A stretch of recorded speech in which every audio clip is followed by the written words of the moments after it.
नमस्कार विद्यार्थी मित्रों, आज हम अपने हिंदी पाठ्य पुस्तक से दूसरे पाठ का अध्ययन करेंगे। हमारे दूसरे पाठ का नाम है न्याय मंत्री। यह एक कहानी है। इसके लेखक हैं श्री सुदर्शन जी। उनका जन्म सन 1896, आपके पाठ्य पुस्तक में 1968 लिखा है, वह आप निकाल दीजिएगा, और उनका निधन 1968 में हुआ था। सुदर्शन जी का मूल वास्तविक नाम बद्रीनाथ शर्मा था। आपका जन्म 1896 में पंजाब राज्य के सियालकोट नामक स्थान में हुआ था। बचपन से ही आपने कहानी लिखना प्रारंभ किया था।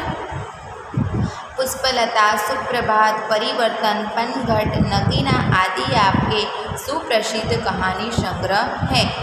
आपका एकमात्र उपन्यास है भागवंती।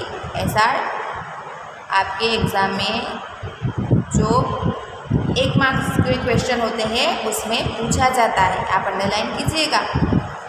इस कहानी में सम्राट अशोक सर्वश्रेष्ठ न्याय मंत्री की खोज में था। शिशुपाल से मुलाकात होने पर उसकी योग्यता देखकर उसे न्याय मंत्री बनाया। न्याय न राजा देखता है न रंग। न्याय तंत्र पर विश्वास दिलाने के लिए यहाँ प्रयास किया है। नई पीढ़ी के लिए इस प्रेरक कहानी द्वारा न्याय तंत्र की जिम्मेदारी का भी महत्व समझाया गया है। इस कहानी में हमें क्या समझाने का प्रयास किया गया है कि न्याय सबसे ऊपर है। न्याय न राजा देखता है, न रंग, न पैसा देखता है, न गरीब। पैसे वालों के लिए और गरीब के लिए, दोनों के लिए न्याय समान होता है। और हमें न्याय तंत्र पर विश्वास दिलाने के लिए इस कहानी का लेखन किया है सुदर्शन जी। और नई पीढ़ी को यह समझाने के लिए इस प्रेरक कहानी का लेखन किया गया है। और हमें इस कहानी को पढ़ने से एक संदेश भी मिलता है न्याय की निष्पक्षता का। अब हम कहानी पढ़ेंगे। संध्या का समय था, चारों ओर अंधकार फैल चुका था। ऐसे में किसी ने बाहर से दरवाज़ा खटखटाया। कौन है? ब्राह्मण शिशुपाल ने थोड़ा सा दरवाज़ा खोलते हुए पूछा। एक परदेसी। बाहर से आवाज़ आई, क्या मुझे रात काटने के लिए स्थान मिल जाएगा? जैसे ही शिशुपाल ने पूरा दरवाज़ा खोला, उसके सामने एक नवयुवक खड़ा था। उन्होंने मुस्कुराकर कहा, यह मेरा सौभाग्य है। अतिथि के चरणों में यह घर पवित्र हो जाएगा। अतिथि के चरणों से यह घर पवित्र हो जाएगा। आइए पधारिए। यह हमारी भारतीय संस्कृति का भी परिचय देता है कि अतिथि देवो भव। हमारे घर दरवाजे पर कोई भी आए तो हमें उसे प्यार से घर में आवकार देना चाहिए, बराबर। अतिथि को लेकर शिशुपाल घर में आए। अतिथि यानी कि जिसकी आने की कोई तिथि निश्चित नहीं होती, उसे अतिथि कहते हैं। घर में आए और उनका आदर सत्कार किया। फिर दोनों उस समय की देश की अवस्था पर बातें करने लगे। शिशुपाल ने कहा, आजकल बड़ा अन्याय हो रहा है। परंतु परदेसी इस बात से सहमत न था। वह बोला, दोष निकालना तो सुगम है, परंतु कुछ करके दिखाना कठिन है। क्या कहा कि दोष निकालना, हम दूसरों की बातों में दोष निकालते हैं, लेकिन हमें खुद से वो काम करना पड़े तभी समझ में आएगा कि वो काम कितना मुश्किल है। शिशुपाल बोले, अवसर मिले तो दिखा दूं कि न्याय किसे कहते हैं। तो आप अवसर चाहते हैं? हाँ, अवसर चाहता हूँ। फिर कोई अन्याय नहीं होगा? बिल्कुल नहीं। कोई अपराधी दंड से न बचेगा? नहीं। परदेसी ने मुस्कुराकर कहा, यह बहुत कठिन है। परदेसी ने ऐसा क्यों कहा? क्योंकि वह खुद उस राज्य का राजा था और शिशुपाल राजा के न्यायतंत्र के बारे में बात कर रहा था कि वर्तमान समय में देश में परिस्थिति बहुत गंभीर हो चुकी है।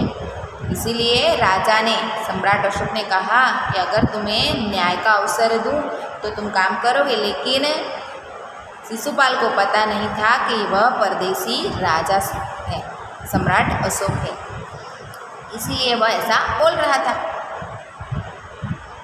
परदेसी ने मुस्कुराकर क्या कहा, यह बहुत कठिन काम है, ब्राह्मण के लिए कुछ भी कठिन नहीं है, मैं न्याय का डंका बजा कर दिखा दूंगा।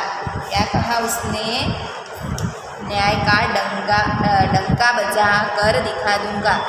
यह आपको एक मुहावरा दिखाई देगा, न्याय का डंका बजाकर, यानी कि न्याय का डंका बजाना तो क्या करना, सुप्रसिद्ध होना। अपने काम से शिशुपाल क्या कर सकते थे, सुप्रसिद्ध हो सकते थे। कैसे, अच्छी तरह से न्याय करके। अब आगे बढ़ते हैं। परदेसी धीरे से मुस्कुराए पर कुछ न बोले, फिर कुछ देर बाद वे सो गए। सुबह उठकर परदेसी ने शिशुपाल को धन्यवाद देकर उनसे विदा ली और राजा जो सम्राट अशोक था वह अपने महल में चले गए। कुछ दिनों बाद शिशुपाल के घर कुछ सिपाही आए और उन्हें दरबार में चलने के लिए कहा। शिशुपाल को लगा कि हाँ, वो परदेसी मेरे घर पे रुका था, उसने राजा से मेरी शिकायत की, इसीलिए राजा ने मुझे पकड़ने के लिए सिपाही भेजे। शिशुपाल सहम गए, वे समझ नहीं सके कि सम्राट ने उन्हें क्यों बुलाया था। कहीं उस परदेसी ने तो सम्राट से झूठी सच्ची शिकायत नहीं कर दी। शिशुपाल सोचने लगे। दरबार में पहुंचकर शिशुपाल का कलेजा धड़कने लगा। क्या हुआ शिशुपाल को कि अभी मुझे राजा दंड देंगे। कलेजा धड़कना, आपको एक मुहावरा मिलेगा, उसका क्या अर्थ होता है, चिंतित होना। शिशुपाल चिंता करने लगे कि अभी मुझे राजा सजा देंगे। जब उन्होंने देखा कि परदेसी ही सम्राट अशोक है, तब तो शिशुपाल और घबरा गए कि अरे, मैंने तो राजा के सामने ये क्या बोल दिया, उनके बारे में ही बोल दिया। सम्राट बोले, ब्राह्मण देवता, मैं आपको न्याय का अवसर देना चाहता हूँ, आप तैयार हैं? पहले तो शिशुपाल घबरा गए, अरे मैंने राजा के सामने ही ऐसी बात कर दी उनके न्याय के बारे में, अब तो मुझे सजा देंगे। लेकिन सम्राट अशोक ने क्या कहा कि ब्राह्मण देवता, मैं आपको न्याय का अवसर देना चाहता हूँ। यदि सम्राट की यही इच्छा है तो मैं तैयार हूँ। बहुत ठीक है, कल से आप न्याय मंत्री हुए, सम्राट ने कहा और अपने हाथ से अंगूठी उतारकर शिशुपाल को पहना दी। यह सम्राट अशोक की क्या थी, राजमुद्रा। क्या थी, राजमुद्रा। तो राजमुद्रा का मतलब क्या होता है, शासन की निशानी, अंगूठी। यदि अभी इस ज़माने में या इस समय में हम वो थप्पा लगाते हैं, ગુજરાતીમાં શું કહેવાય, સિક્કો મારી આપે, સહી સિક્કા કરી લાવો એટલે સિક્કો મારે અને સહી કરી આપે। તો એ સમયમાં રાજમુદ્રા, રાજાની નિશાની કે ભાઈ આ વીંટી પહેરેલી છે એટલે એ રાજાનો માણસ છે અથવા બરાબર। अब शिशुपाल न्याय मंत्री थे, उन्होंने राज्य की समुचित व्यवस्था करना आरंभ कर दिया।